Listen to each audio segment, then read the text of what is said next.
Hello, hello, hello, beautiful people, and welcome back to another episode of the USL Show. We did not have to fight Miami for the trademark quite yet, but eventually it will be on the way. Um, but listen, we stumbled into this last week of just players that have made us just really go down memory lane. And we decided, why not? We are going to put the faces and the names on the milk boxes, and we are going to talk about all the people who have either gone on and gone to other places around the league, around the world, or have just retired. And, this is a pretty fun episode idea, and we were all pretty excited about it with some special guests that are going to be coming in later. Super excited about that. But first off, John, how are you? Doing well. Happy to have a weird but fun week on the show. Yeah, I'm super stoked about that one. Alan, I'm not too bitter with you over this last weekend. It's not your fault. You didn't break my heart personally. I felt bad until Colin Martin scored, and then I broke every rule of journalistic integrity and yelled several times because we never get to see him score. And I think that was his first home goal in a Loyal kit, and then he got to celebrate with his family. And so I felt bad for a brief moment, but then Just San Diego Loyal fans, not family. Yes. Oh, yeah, right. Gotta love your local newspaper, not knowing the story. No, I mean, it was nice. I thought, getting to see some of the Birmingham players in person was fun. But yeah, sorry about that.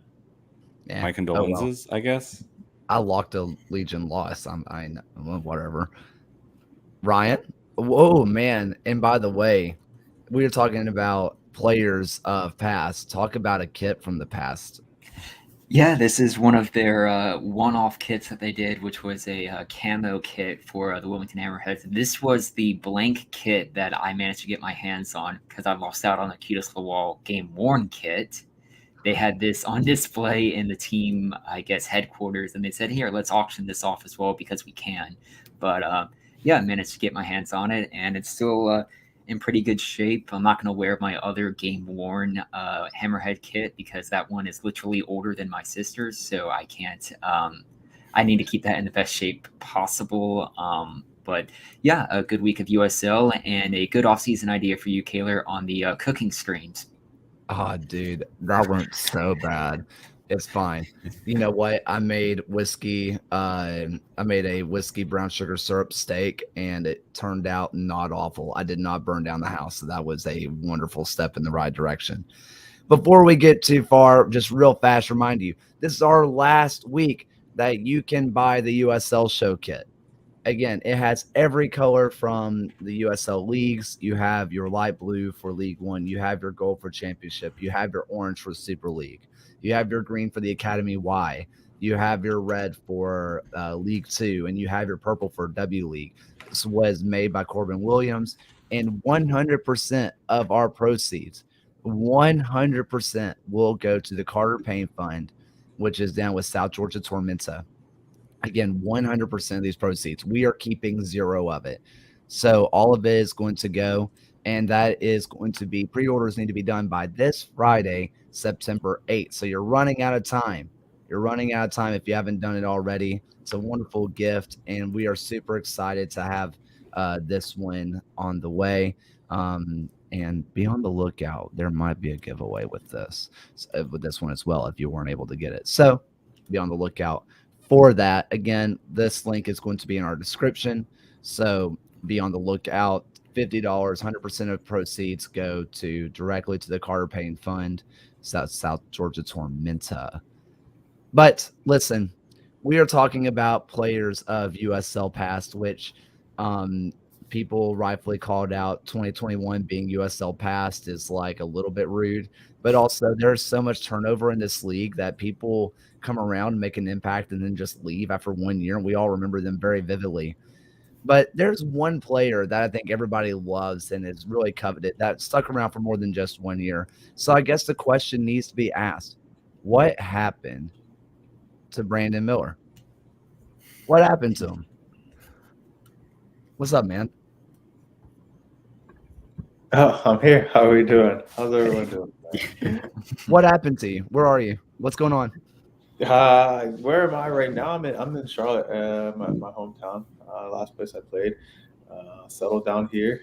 Running my business here and enjoying life in Matthews, North Carolina, just about 5 minutes from where I used to play at the Sportsplex. Beautiful. So, I mean, you talked about your last, this is the last club you played for. How cool was it to be able to play for your hometown club? It was good. I mean, it was nice to come home and be able to be around family and friends and have them at the games and be in a familiar environment, and play with some guys who were on the team that I had. Jorge Herrera, I trained with in high school when he was playing with the Eagles. Guys like Enzo and Alex are guys that I had, trained with at various times and knew a little bit before coming back to the team. So being around some familiar faces and being able to be in a familiar city and be around family and friends is always good. And you mentioned your business that you're doing right now. What you doing? So I run my goalkeeping brand, Prime Focus Goalkeeping. We sell goalkeeper gloves, apparel, of resources, and we do a ton of training in the Charlotte area. So that's the main focus. My partner has a marketing business that I help her with as well. So that's a lot of what I'm doing right now. Still do some of the nonprofit stuff with the United Black Players and Anti-Racist Soccer Club and working on some other stuff with some other organizations as well. But for the most part, just running the two businesses. So we're going to talk about a ton of players, a ton that you have come across, some that you have played with, and you had a pretty fun career. Going to Rochester, then to the Orange County Blues, not Orange County SC, the Blues, and then you were over with Harrisburg City Islanders, which we have talked about, just with vivid memories of the past before they became Penn FC, and then you finished up with Charlotte. One of the first names that I wanted to throw out there was somebody that you butted heads with a lot over in North Carolina, and on that East Coast, which was Nazmi Abadwe. Man, Yeah. when he was running hot, how rough was that with you in net? Nas was just a quality player. Like you always knew he was going to get on the ball and make something happen. His movement was good, had a great first touch and good vision. So I loved playing against him. I loved playing against NCFC, especially like my last couple of years. There were some good battles there, but it was just he was just a great player that you knew he was going to make something happen. Always going to like have his team in the game, and so I always loved playing against him because he always created a good challenge.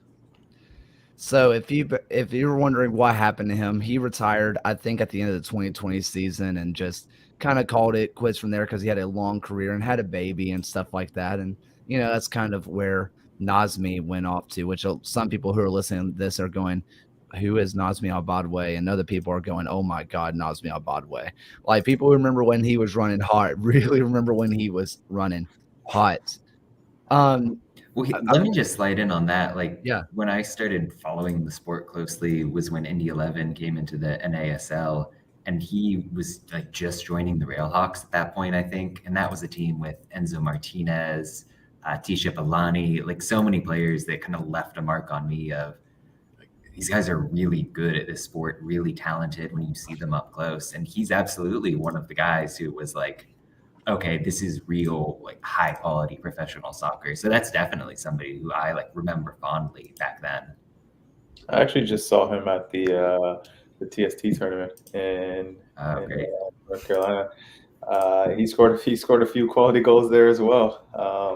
They had a decent team of old NCFC and Real Hawks players there. Tobin, who we'll talk about in a little bit. Some of those guys, Stephen Miller, like they had a pretty good group. By the way, that TST tournament, what was that like getting in there? We never. Yeah. It was good. I mean, it was a reunion of a bunch of old teammates and old players I used to play against, and it was fun to just be in that atmosphere, competitive environment, and I think that the format's great. Playing in the small sided is a lot more fun, and it was just good to be in the atmosphere. I think it's going to be much bigger, and hopefully the level is going to be a bit higher as well in the coming years. But it's definitely a great tournament and a great idea. Beautiful. Now, I want to let other people lead this in a second, but there was one other name that jumped out to me the first time I saw it that I just blasted the past. Really had to think about it, like, whoa, where did the time go? And that was Sam Fink. That one took me back. Anybody who wants to jump in on Sam Fink?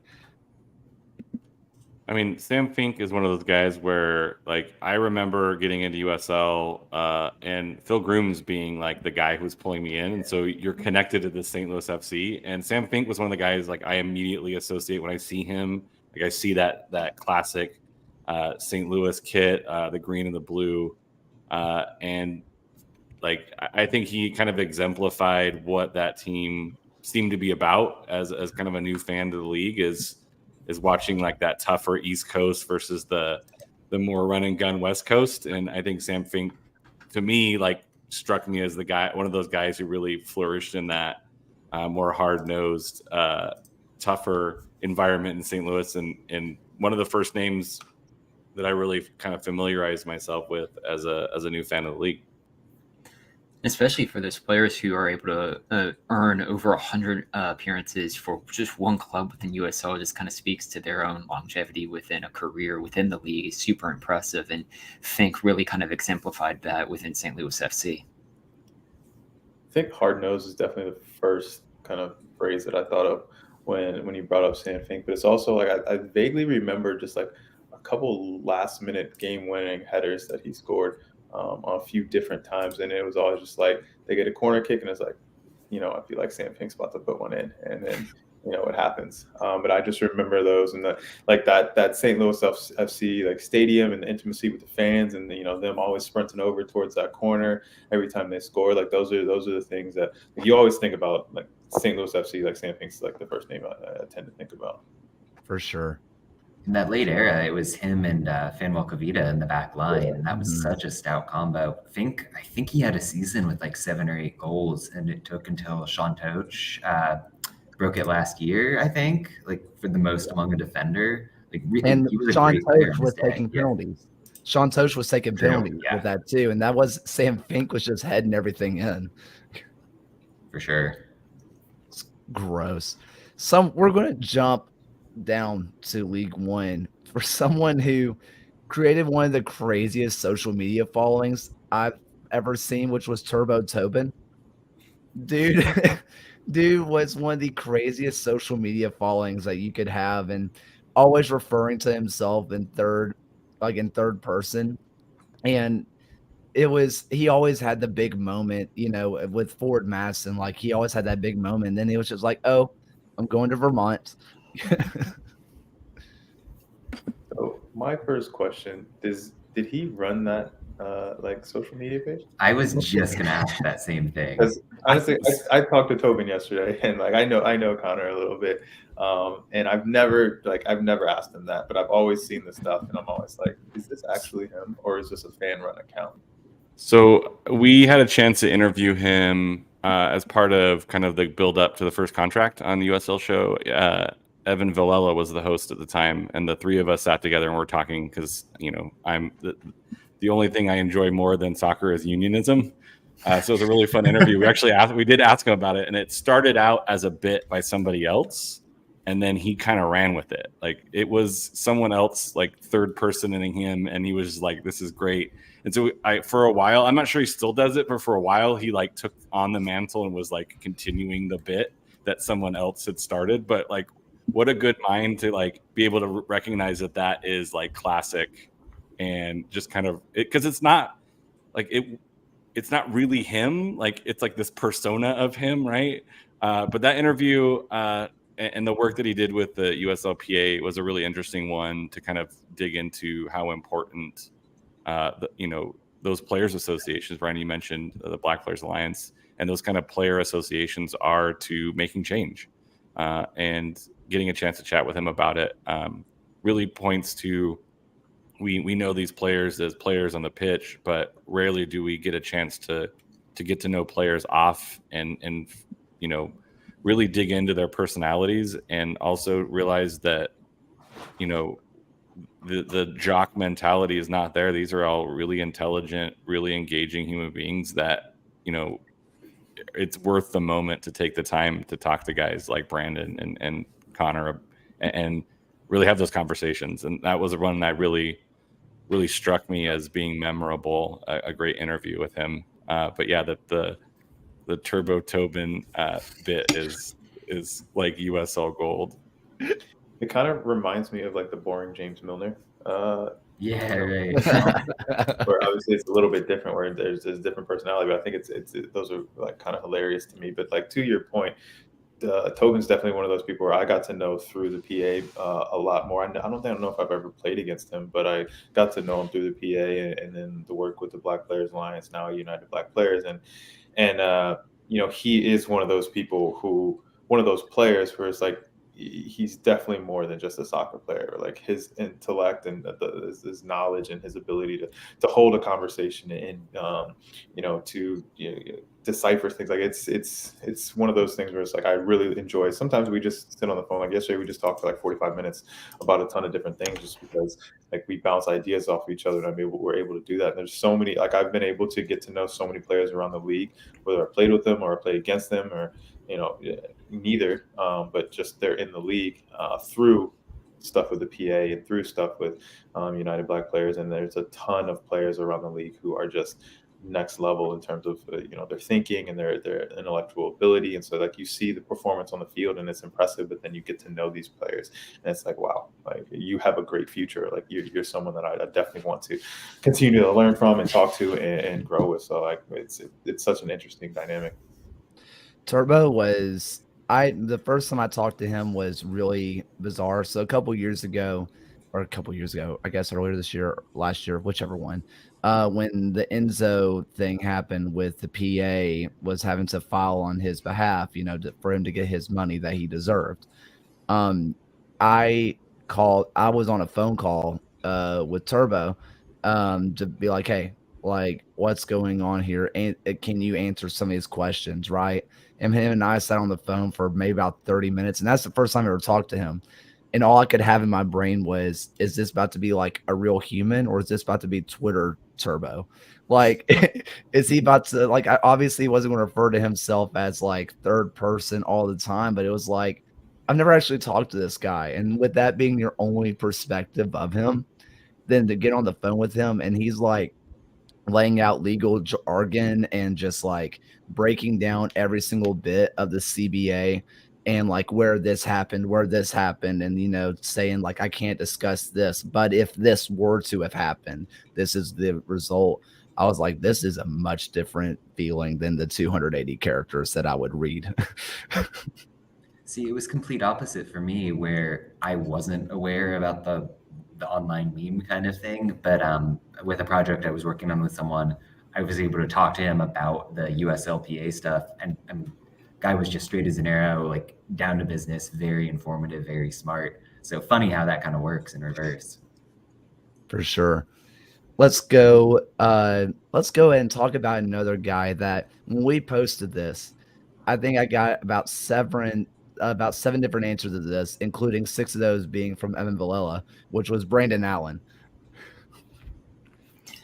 That 2016 New York Red Bulls 2 team was just one of the more fantastic teams of the league. And I definitely want to ask Brandon next about that 2015 Rochester Rhinos team, that just having those two teams back to back in the league, and just to have such stellar seasons, it's just incredible for USL. But Brandon Allen definitely kind of was one of those go-to forwards that you just saw within the league. I mean, a hat trick in the 2016 final is just like his entire career was just kind of that USL journeyman. I mean, Bethlehem Steel, Nashville, Tampa Bay Rowdies, Memphis, and Oakland really kind of helped span the generations that USL went through, of MLS2 team to many different independent clubs. Yeah, I forgot he played for all those other teams, but yeah, I mean, goal scorer. That's literally, like you say, Brandon Allen is like goal scorer, great finisher, good movement. And this is like, I didn't really expect it. I remember the first time playing against him, seeing him, I was like, I didn't really expect a ton. And then, that left foot came out and it was just like, this guy's a finisher. But yeah, he was an impressive forward. That had some struggles at different places, but overall, I think he had a good career.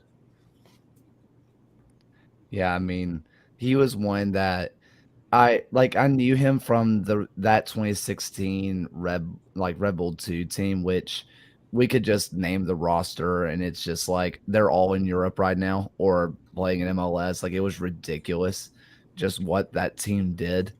And but I kind of knew him when he was with Bethlehem Steel. That's just kind of remember that for some reason, like that 2018, seeing him Bethlehem Steel, and then like later on, like Nashville. For some reason, that's the version of Brandon Allen that is just stuck in my brain, and I don't really know why. And it was only like he was only there for like what 10 games with Bethlehem, but for some reason, that's the only version of him I can imagine. Bizarre. I think he was underrated for how important he was to the early days with Memphis, where that team really struggled early on, especially offensively. And he brought what at that point was a pretty veteran presence. And I mean, he didn't suddenly turn them around day one, but he added a degree of professionalism that wasn't there. So that kind of sticks with me when I think about him as a player. Now, the next two or three, I'm just going to lay these up to John.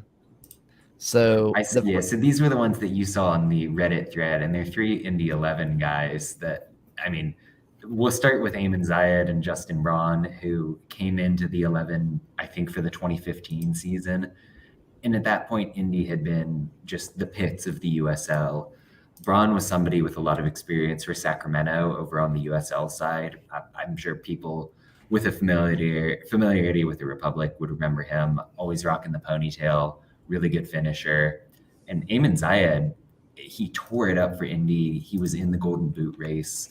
He won that spring season championship to clinch a playoff spot for Indy, where he scored this last-minute goal in a crazy comeback game.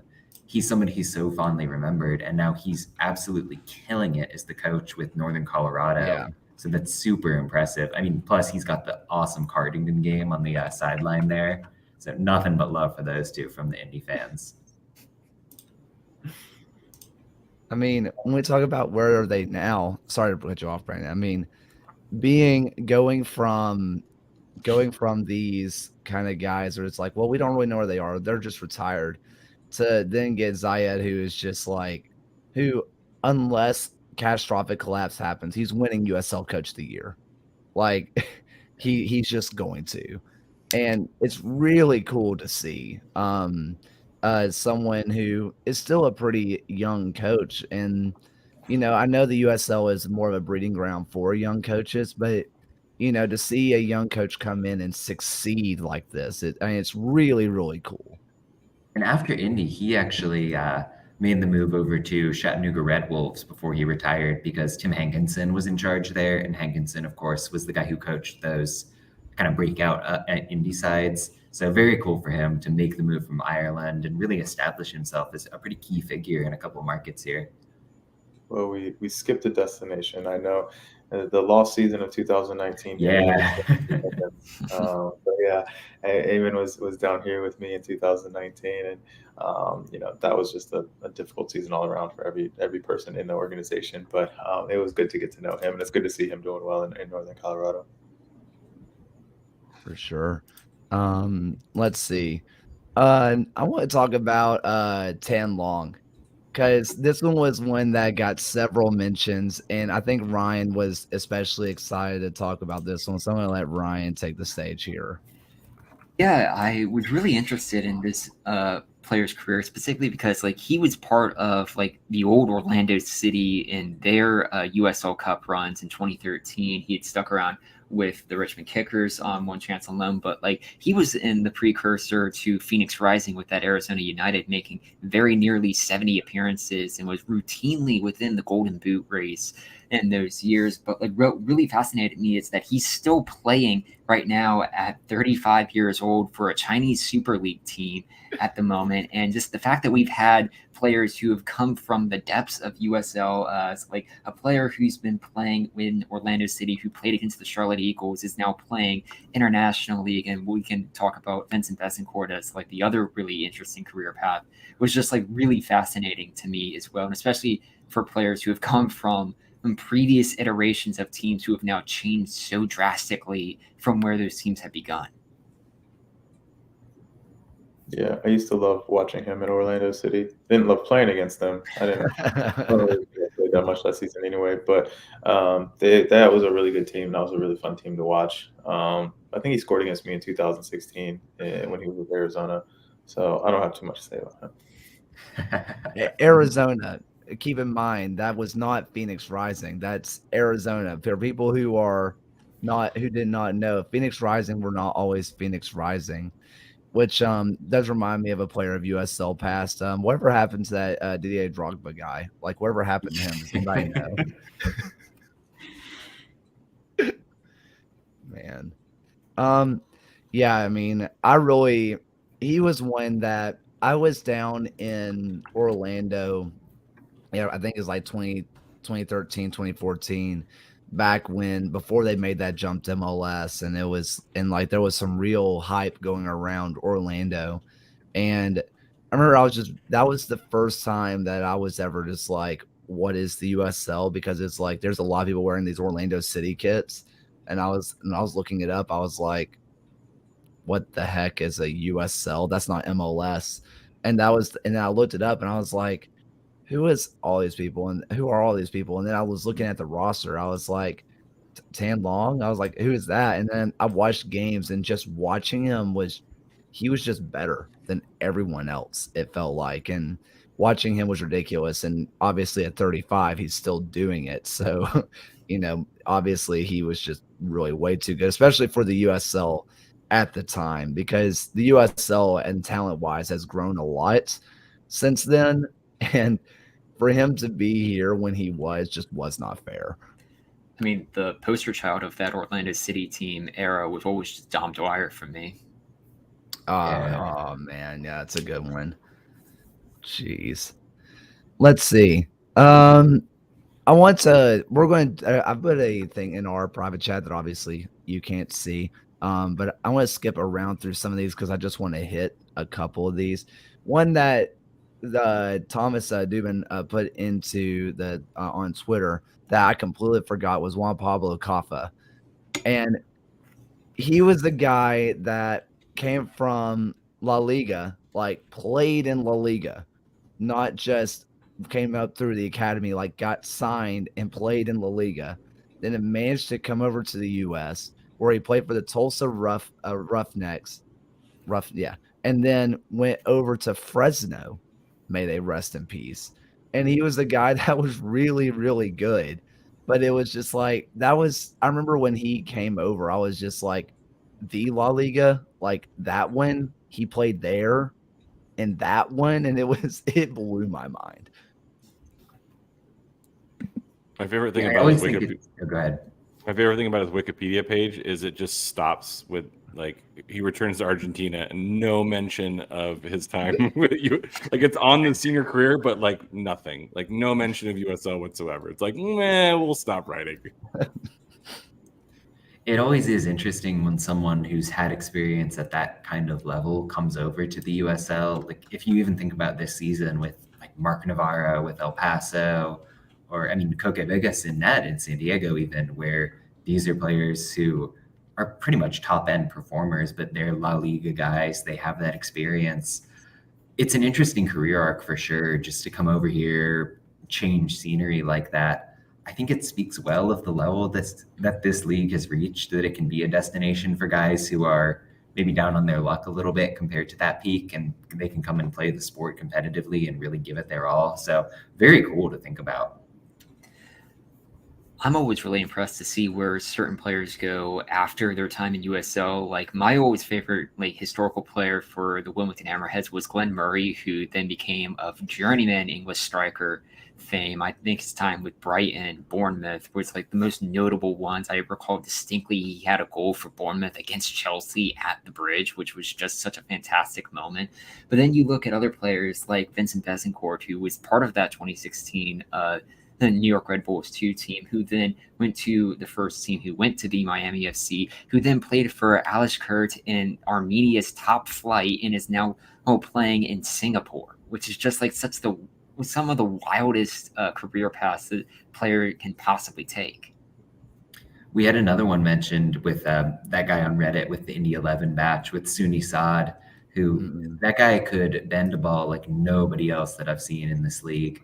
But I think he ended up playing in like Malaysia and Thailand in his last 2 stops. Like that's crazy to think about.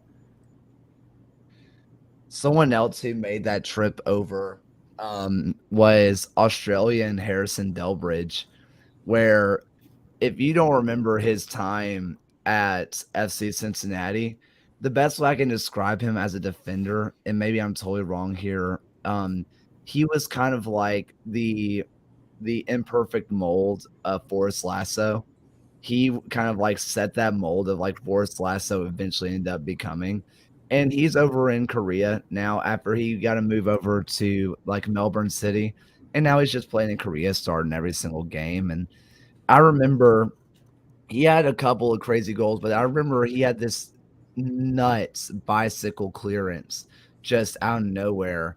I think it might have been like 2017 or something. And I think it got like #1 on Sports Center. And I remember just being in awe of someone doing a bicycle clearance, and I think he cleared it out of the 18, like well cleared it. It was a ridiculous like save. And now he's over in Korea now just doing his thing. This is a player who played for Appalachian State for college soccer. Brandon, did you played against Harrison, didn't you? When he was at FC Cincinnati, I believe so. Yeah, I think we played a couple times. Yeah, he was on that. I was just going to say he was on that inaugural Sacramento Republic team that won the title with Preki as the coach before Preki went and did his thing. Which, speaking of Preki, he was a guy that we were going to talk about just a little bit. Who wants to jump in on that one? Well, he's still coaching in U.S. Soccer as part of Schmetzer's staff in Seattle. But just to have like Brian Schmetzer and Preki is just kind of 2 U.S. Soccer legends. It's just so cool to have in that same staff. But then you followed up with Preki's time in St. Louis, which also St. Louis FC reminded me of another player that I was really a big fan of who had his time in Rochester in Walt Fall, which was another really stellar defender of the league, which is someone that always stuck out to me as he's like an easy player to mark down as your team of the week nominee. I forgot about Walt Fall. That's a really good shout. Another name. Actually, he's over in the German 5th tier now, I want to say. He was somebody who I think he got a cup of coffee with Oakland a year or 2 ago. He could totally still do it in the league right now. That guy could hit a ball like nobody else. Yeah, I think his availability got in the way. But yeah, I remember him getting some cameos in the Western Conference. Speaking of Oakland, side conversation. Las Vegas is unhinged. Yeah. Yeah, just for the context of anybody listening who missed the fact that the Las Vegas Lights are doing I can't remember what the phrasing was, but basically making fun of the fact that a ton of Oakland sports teams are moving to Las Vegas. I mean, I know it's funny and whatever, but the Lights have kind of been horrible this season, and they're making a joke about something that's kind of tone deaf given what's happening with the A's, what happened with the Raiders, even given the context of San Diego being a recent folding team leaving the league. Like, the Lights are what they are, but for me, a little bit tasteless. I don't think it's just this season that they've been horrible. Yeah. That's a fair point. I can't remember if he played. They've been consistent, guys. They've been consistent, if anything. Hey, you know what you're getting from him or getting from them every single time. Someone who was with the Las Vegas Lights it's just one of the most interesting humans I've ever met was Daigo Kobayashi, someone who was with the Lights and then was with Birmingham Legion for a long time. He played forever in MLS and then, dropped down to the Lights, then Legion. And now I think he is a color commentator for PSG in Japan. Really? Yeah. That's wild. Ridiculous. He's also one of the coolest people I've ever met. he would drive around Birmingham in his black Mustang with his hair just down and would like slightly put it out the window so everybody knew he had long hair with his music blasting. Just an interesting human being. You know, he was teammates with Eric Avila on that inaugural Lights team. Of course, now both of them with the Birmingham connections, given that Avila is an assistant coach. Yeah, they were on the team together. Yeah, Eric, another one of those bizarre, just like, oh, he's coming back and he's a coach now. And we're like, oh, welcome back. Yeah, right. I totally forgot he was there because we saw him in San Diego, and I was like, "Hey, welcome back!" After the game, like after the 3-0, and like just totally like, "Oh, super excited to see you! Welcome back to San Diego!" Because he was like a team one, like the dude who ran the Ox in the clubhouse, and it was like, but then it was like, "Oh, you know, you're probably not super happy to be back after that. Sorry, but it's good to see you, bud." Brandon, from the players that you've played with and who are either have moved on or are like retired or playing somewhere else, is there someone off the top of your head that just you're just like, wow, that is a real name of USL Pass that's either still doing it or just like, whoa, or like they're just interesting? I mean, it's got to be Canardo is like the first one that comes up in terms of like, he's still doing it and still doing it at a high level. Because I remember the very first day I saw Canardo play. It was a preseason game, and I think he was still with his indoor team and had just like come over to play a preseason game with us. He hadn't been in training or anything. He literally just came for the game, and he was having a bit of a nightmare. And I was sitting on the bench, and I remember looking around like, can we get this guy off the field? Literally, like, obviously we signed him a couple of months later, and he had a great season that year, and he's had a great career so far. So it's like, it's just crazy to see how well and the level that he's played at for so many years. So someone like him, I think about like Tony Walls. I thought he was probably one of the most pivotal players for us in 2015. Just his ability to play pretty much any position Bob put him in, and to be extremely good at whatever position he was playing. He was a big time player for us that year, and I think he went on to do pretty well, and he kind of left the league quietly, but still doing his thing in indoor as well, and he just won the TST tournament. Yeah. You mentioned Bob there. What was it like to play for Bob Lilley? Just because he's somebody who has this massive reputation amongst the lower league soccer fandom, and well deserved, but like playing under him, getting that direction, what was that like? I mean, I'm going to be honest, and I've told Bob this, and I respect Bob, love Bob, but I hated playing for Bob. We clashed a lot, but I completely respect him and the type of coach he is. He knows what he wants, and he knows what you're either going to do it or you're not, and that's how he's been so successful is like he's finding guys that are going to play within his system and put the work rate in and do the things that he knows are going to help the team be successful. And if you're not going to do that, then you're not going to play. And I remember him, like, there were times like in 2015, like him and Alex Dixon would go at it sometimes, and Dix would lose playing time sometimes. He wouldn't start or something, and it's like that's one of our better players. That was our winger who was scoring goals and making things happen on the field. And we had such a deep team that Bob could afford to make changes like that because it was his way or the highway. So like I did not enjoy playing under him when I was there, but I appreciate him now later on. Like I remember one of the stories I always remember about Bob is this was after the season. I was in Kansas City because I went to Sporting KC to train like right after the season, and I moved out of my apartment on Sunday, I think it was, and Bob called me up on Tuesday, and I had just found out I won goalkeeper of the year, and Bob was like, "Yeah, congratulations. You didn't clean out your apartment well enough, and you left it." It's like it was always like he would congratulate you, but there was always something that you knew something was always coming after that. That's awesome. Incredible. Someone else who has popped up that why they always end up in Central Valley, I don't know. Billy Forbes. He was a guy that. So my first introduction to Billy Forbes was actually the Mississippi Bria. I was, or that's not too far from me, so I was over near there, And I remember watching it, and he was just better than everybody else. And it's like, all right, so that guy's kind of good at the soccer thing. And then he goes around and just plays for every single team out in the West that he possibly could find.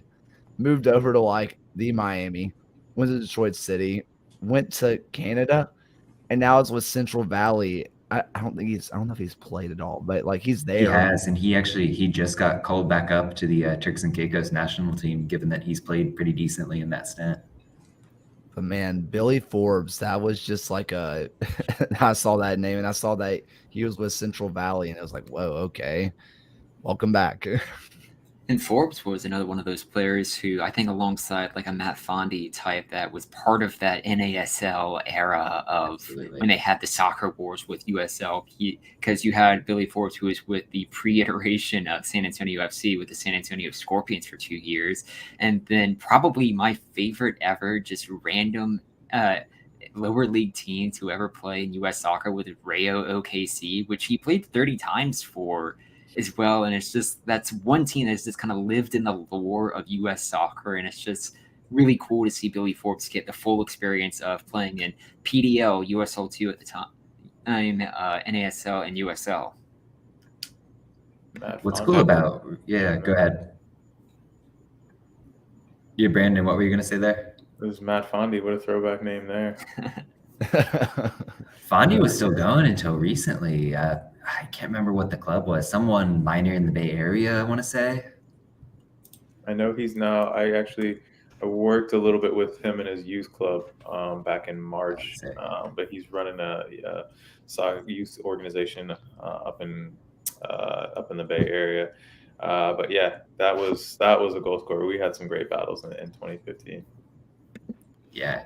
Back on that Rayo thing, Ryan, obviously the lasting legacy, like joke-wise, was the fact that the pitch that they had was constantly getting sold across the country. I know Oakland was using it for a little bit, but some of the players on that team, like Tyler Gibson, one of the legends of the USL, Sebastian Viaga is like a regular starter in MLS to this day. Devin Sandoval, fans in New Mexico love that guy. I mean, Alan Marcino was their first coach, and he just won the USL title last season. Like, say what you will about kind of the mess that it was to put a team to compete in Oklahoma City, but Rayo at least invested on the product they were putting out there for a little bit. Yeah, Sebastian Velasquez as well was on that. I was like looking through this. I was like, whoa, wow.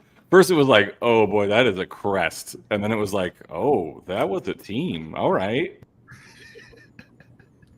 Velasquez is having a renaissance too. He's become a really big contributor for the 11 in this winning streak that they're on.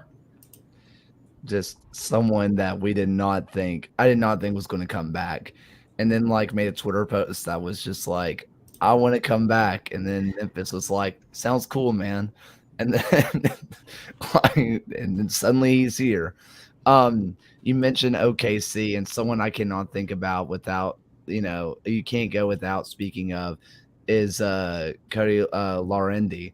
I always mess up his name. I struggle with his name, but Cody just like kind of left and is just like agent empire he's slowly building. Yeah, Brandon, what was your perspective on like competition with other goalies in the league? How did you compare yourself? Was there like they talk about the goalie brotherhood or whatever? Did you get a sense of that in the USL at all? Honestly, yeah, I did. I wasn't good friends with a lot of goalkeepers I played against in the league, not until afterwards. Like I know Cody. I talk to Cody every now and then. Good guy. Excited to see where he takes his agency. But it was always like, I wanted to be the best. I wanted to have the best stats. I wanted to win goalkeeper of the year every single year. So it's like I'm competing against that guy. You're a nice guy, but I want you to get scored on like 4 times. So it's like it was tough maintaining like really good relationships. I'd say like Adam Grinwis. He's always the example I use where like I want that kid to win the World Cup. I love Adam, and I think he's a great guy. But that's because we played together. Like, there's not very many. If I didn't play with you, I probably don't during my career, I wasn't like a really good friend with you, most likely. Fair enough. Sure. So, question about your goalkeeping playing days. Just kind of like people who are interested into the goalie thing, right? So just kind of wondering, a couple of questions. Like, what kind of gloves did you play with? Like, did you work with any like brands, and like what kind of cut did you like to do? Did you have like the negative? Did you do roll or anything like that? Yeah, I think my first glove deal was in 2014, 2015. I used to wear Pro GK gloves. Those were mainly the roll finger gloves. I prefer the roll finger most of the time. Like when I started my own brand in 2017 or 2016, 2017, I used to wear just like every glove that I have, just for promotion reasons and just because I liked them. But 2016, I wore West Coast gloves, and then I started my own brand after that. I'm pretty big on either a roll finger or a hybrid cut. It just depends on the day. Cool. Let's go ahead and just riddle off some other names. Noted, not only just USL champion, but USL champion player coach, Luke Spencer. Wasn't it when Louisville was it Ost O'Connor where they had 3 players just kind of coach the team for a little bit? And I mean, they didn't miss a beat. That's wild. I think it was like OMB, and it might have been Davis, and then I think Luke Spencer was one of them. Which, Alan, you were going to bring him up, was Davis the fourth. People forget about just how long he played here. Yeah, I was looking through like just to pull names from like the history book of like most minutes played, most appearances, and there's just these names that I shouldn't say long forgotten. Like there's probably a good chunk of USL who've never heard those names before, and like sometimes it's nice to go back and realize that USL has existed for a lot longer and goes and traces its some roots back. We talked about NASL and stuff, and so for newer fans, sometimes rediscovering some of those names of guys who like put in a ton of work. We have recently have been a bunch of guys getting 100 appearances for the club, but this dude was putting in like minutes and minutes. I think some of the stats were a little outdated because I think it was 2022, but there's dudes who were like carrying minutes for their teams in the league. And you were mentioning the trio of players between Spencer Del Piccolo and George Davis IV, who are joint managers of Louisville. They were a 4-2-1 record in that time before Hackworth came in and took over the squad. And it's like during that 2018 season, they did not miss a beat whatsoever, including winning the final in what would be Drogba's final match. And his career ended in Louisville, Kentucky. What a ridiculous sport. Since we have it, Brandon, if your coach left to take another job and they walked up to you and said, Brandon, you're a player coach now, you're one of 3, how are you responding to that?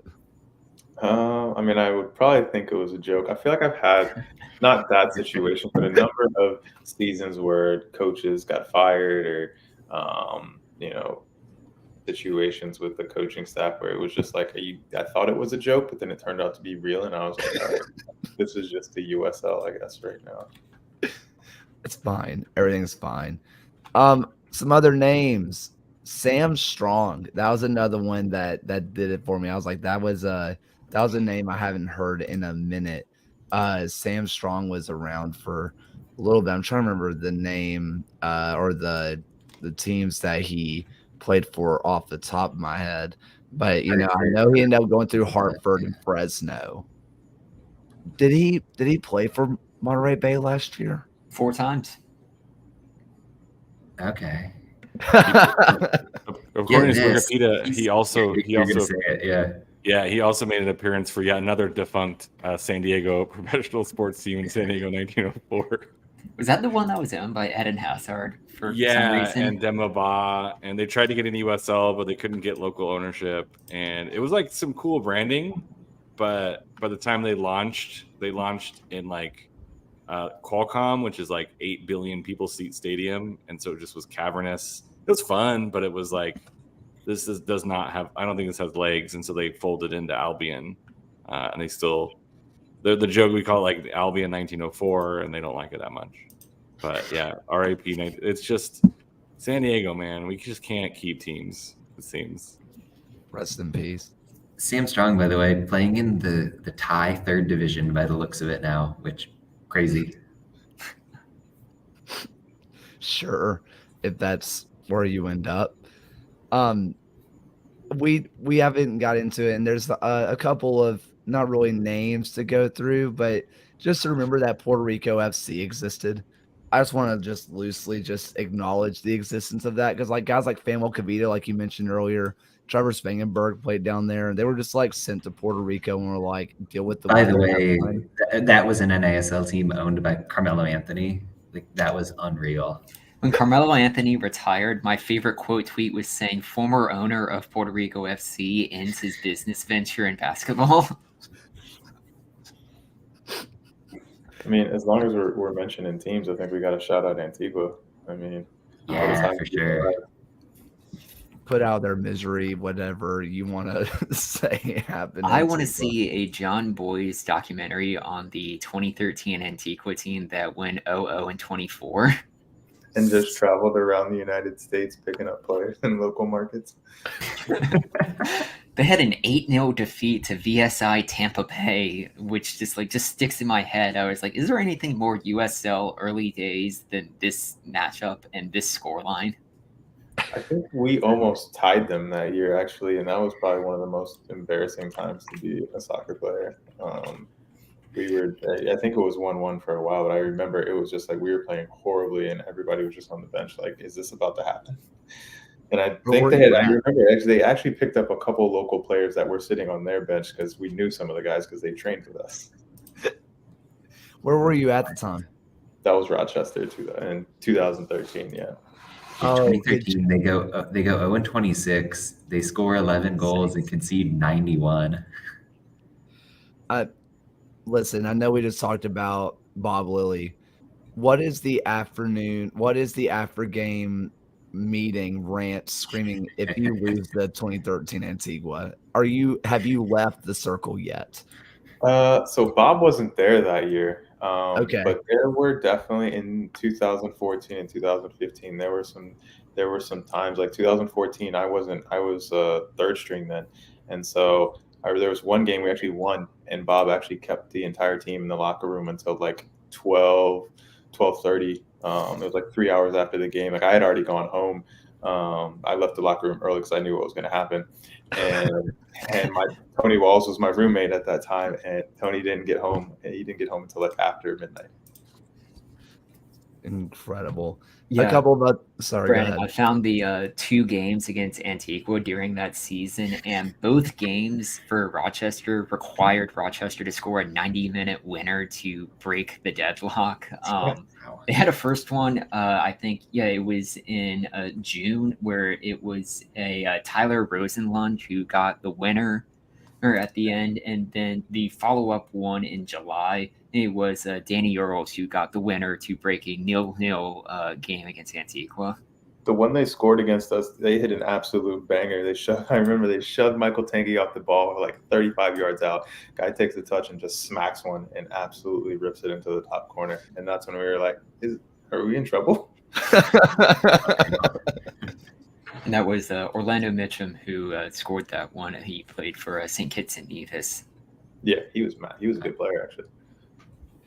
A couple of other names from my end that just to kind of get the FCC off the brain. Danny Koenig, who just like showed up, bagged goals, and was, I think until like this last year, was still FC Cincinnati's like all-time leading goal scorer, and then just retired. I think he played in the TSD tournament too. And the last one is a guy that's still playing.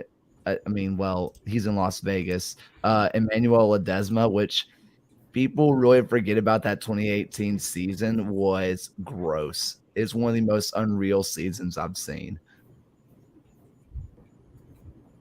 Yeah, I mean, the best numerical season that there's probably ever been in the modern USL.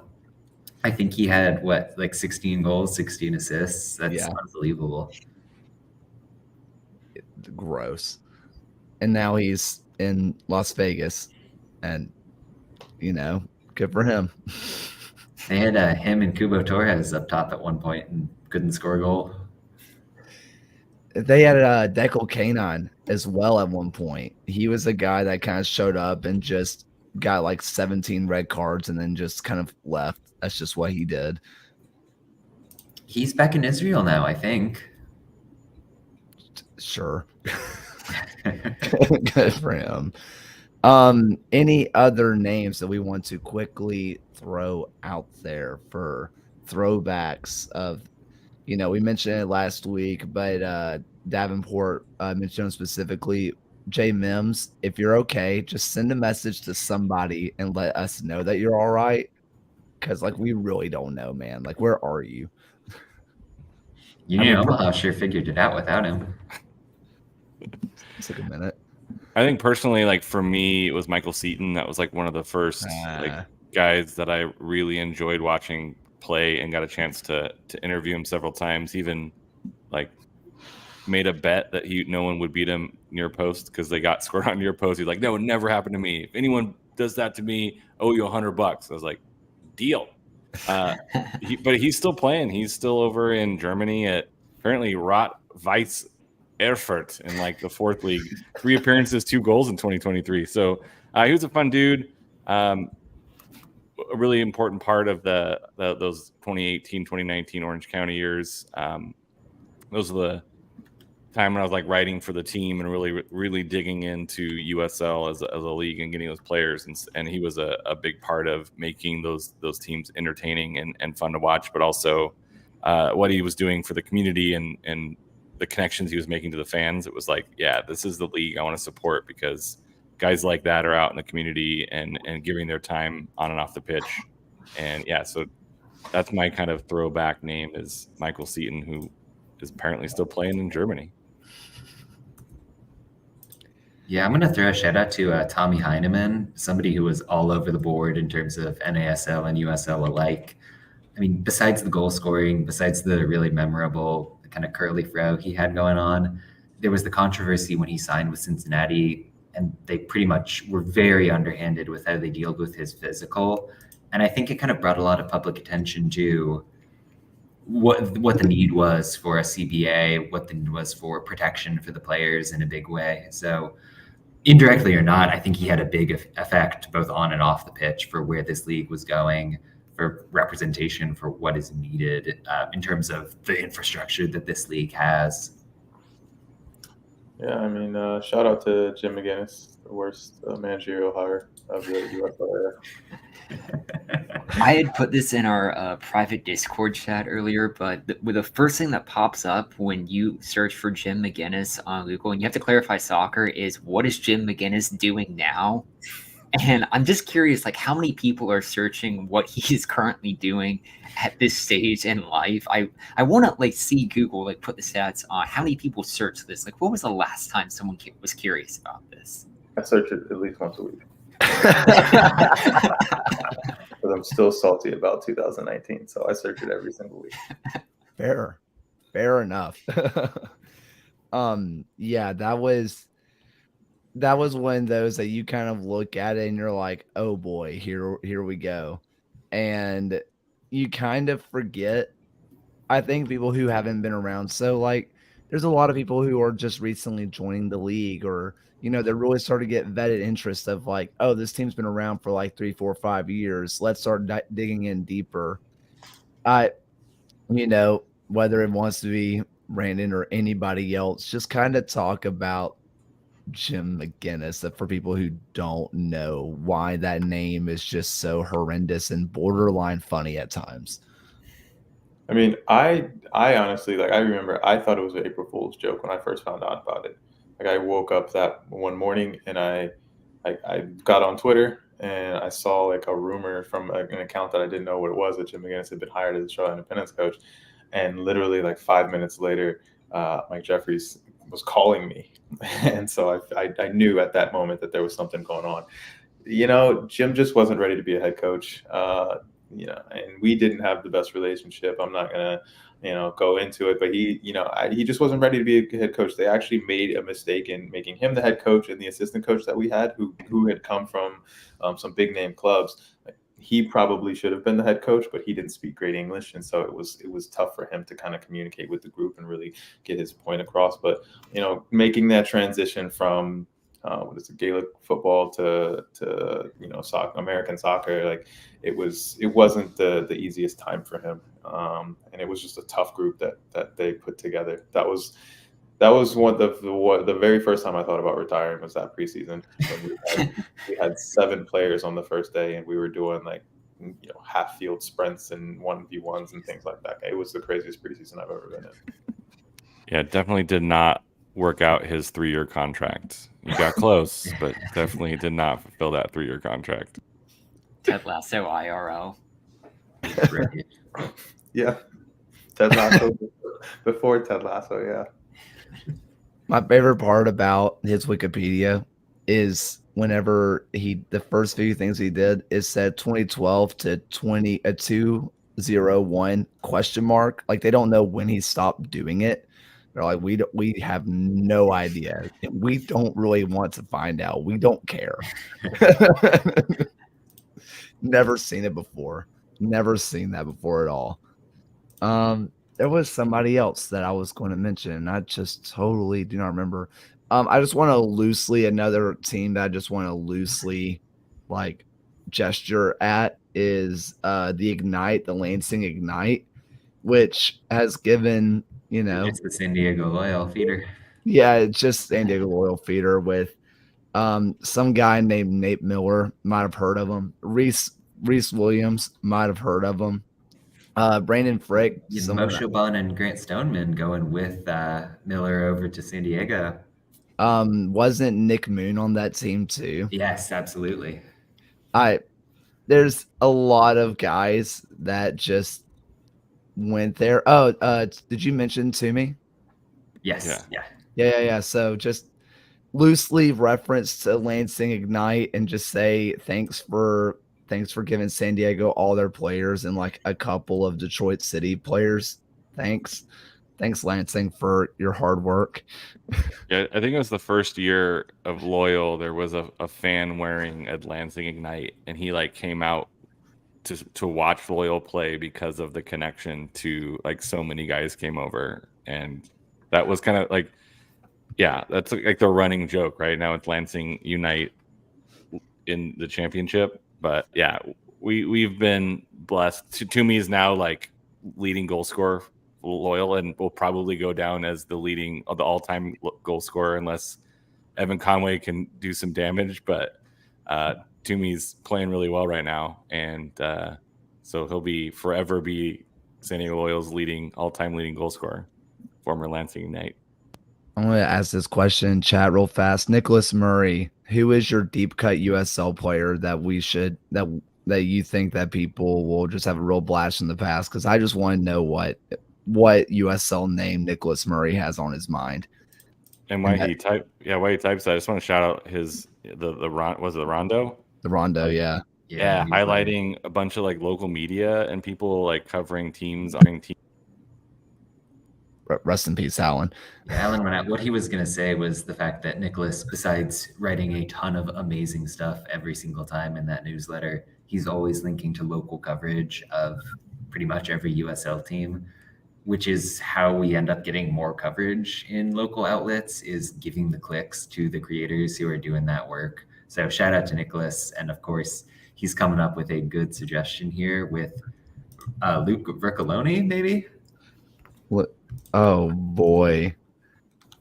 Let's see. Why do I know that name? That name is like ringing bells, and I don't Colorado know. Springs.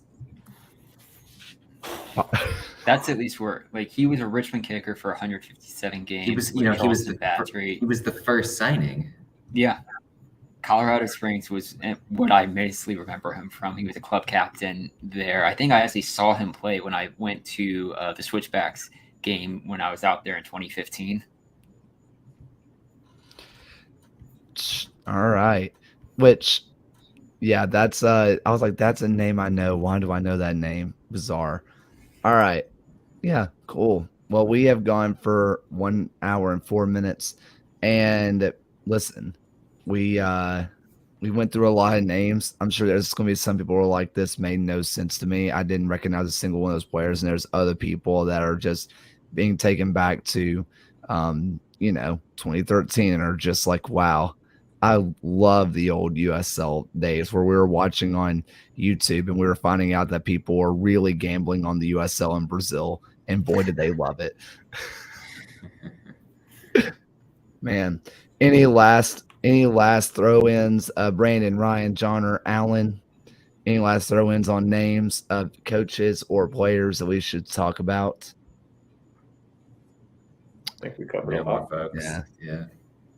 Cool. Well, Brandon, since this is your first time since in a little while thing being on, just let you know what we're going to do is we're going to ask you, what are you watching or like what are you listening to right now? Like what's going on in the personal life? How you winding down? We've been watching the series American Crime, the impeachment.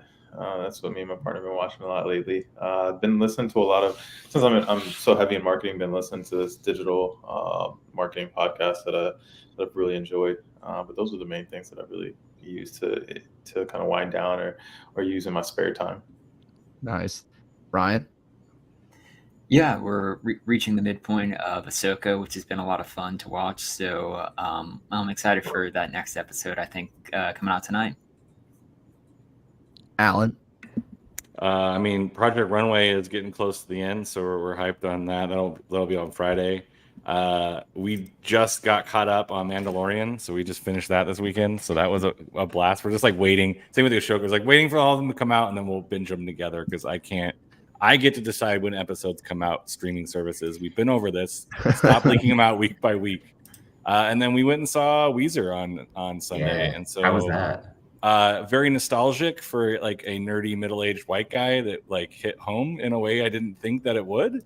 But it was fun. And so it's just been kind of reliving that moment on my walks. I'll throw in some Weezer and remember the glory days of pretending I was like a punk kid, but I really wasn't because I was just a giant nerd. So it speaks to me. Absolutely. John? Yeah, in my spare time, I'm kind of a rom-com fan if I'm looking for a guilty pleasure. So this week in theaters, My Big Fat Greek Wedding 3 is coming out. 3? Number 1, great movie. Number 2, one of the worst things I've ever seen. So we're going to see what gives. It's kind of like when Jurassic Park 3 came out and everybody was like, do we watch this? We're going to watch it, but here we go. It might be a wait for it to get on some sort of streaming service proposition, but we'll see. For me, not really watching much really, except whenever I just come in and my wife is watching Gilmore Girls finally. So I guess we're getting into that. I found out today as I walked in, we are getting into Gilmore Girls. So that was a fun moment for me. So, well, unless anybody has some final thoughts, Brandon, anything that you want to plug, whether social medias, business, gloves, anything you need to plug? Yeah, go check out Prime Focus Goalkeeping. We're on all social media platforms, website www.primefocusgoalkeeping.com. That's the main thing. Just focusing on growing that business and enjoying that, and enjoying my time as a field player now in my men's league game. So that's where we're at. Are you destroying people right now up top, or like what's going on? I'll be honest, like I don't play at like a really competitive level right now, so I just go out and play on Saturday mornings with a wide range of like 10-year-olds all the way up to like 65-year-olds. So Nice. yeah, that's not it's fun, but it's not really that competitive. I did have 4 goals and 2 assists on this past Saturday. No big deal. Yeah, I just figured I'd give you a little preview. But Yeah, no big deal. And links to all of Brandon's stuff is going to be in the description right underneath the USL show kit. So check it out. Plug all the things. But thank you all so much for listening. I'm surprised I made it through without my voice completely collapsing on me. And so I don't have to talk anymore for the last time tonight. Here's Alan. Thank you for watching another episode of the USL Show. The USL Show is now proudly part of the Protagonist podcast family. please go to protagonistsoccer.com to check out more work. Thanks for stopping by. We'll see everyone again next time.